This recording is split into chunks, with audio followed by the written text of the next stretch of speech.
Mr. President, I believe this question will be relevant to the topic, so I would like to address it. A strange tendency has emerged. Everyone is waiting for January 20 Trump's inauguration. They think that after that, certain processes will take place. In your interview with the Russia Segodnya agency, you mentioned that you see Trump in the same boat as us. Also, at the Shusha Media Forum, in response to one of the questions addressed to you, we heard positive messages about Trump, who was still a candidate at that time. What do you think, or let me phrase the question this way?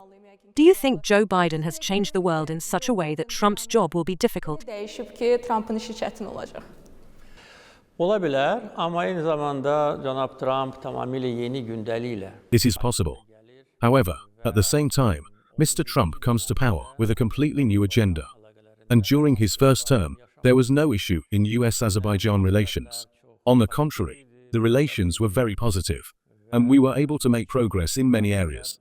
The main mistake of the Biden administration regarding Azerbaijan was that it turned US-Azerbaijan relations into a casualty of US-Armenia relations. In other words, they approached Azerbaijan through the lens of the Armenia-Azerbaijan or US-Armenia relations. And the good results achieved up until that point were overshadowed, which is the first point. Secondly, they demonstrated an unfair stance towards Azerbaijan, particularly regarding the Karabakh issue.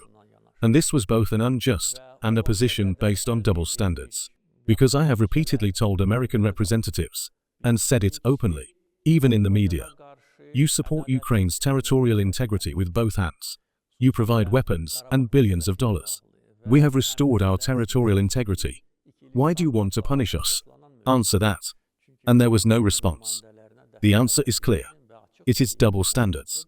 At the same time, I believe one of the mistakes of the Biden administration was that it significantly undermined trust in America through its own actions.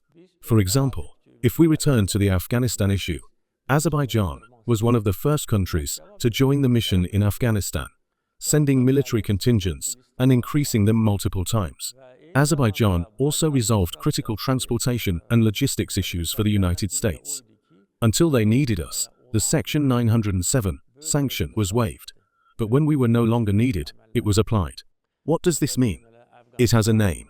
Ingratitude. This is ingratitude. And what trust can there be? What long-term cooperation can there be? As I mentioned earlier, Soros being awarded with this high honor tore away all the masts. This was the Soros government, both during Biden's term and during the 8 years before Trump. And precisely because of this, there has been no progress in our relations. We established the main serious cooperation platform with America during the Clinton and George Bush administrations. And this continued during Trump's term. Therefore, there is hope. I said at the Shusha Forum, back in July, nobody knew who would win or lose. And those famous Trump-Biden debates hadn't even been held yet. That, simply from Azerbaijan's interests and as an individual, I expressed my position that Trump promotes the values shared by our society. Family values. Moral values. He promotes these values. Just look at his family.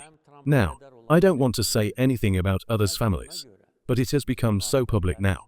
Also, what can we call the Biden administration's lying, making promises, then retracting them, and acting as if nothing happened? What can this be called? That's why not only Azerbaijani society, but the hopes of all countries lie in the fact that this immorality, this lack of ethics will come to an end. And societies, such as Azerbaijan, which are based on traditional values, will be able to shake off these external influences.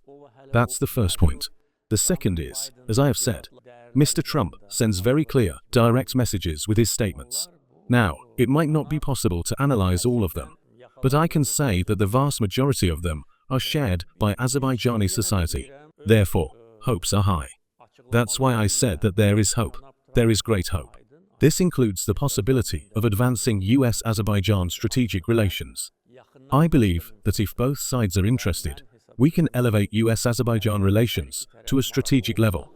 Biz Amerika-Azərbaycan əlaqələrini strateji səviyyəsinə qaldıra bilərik.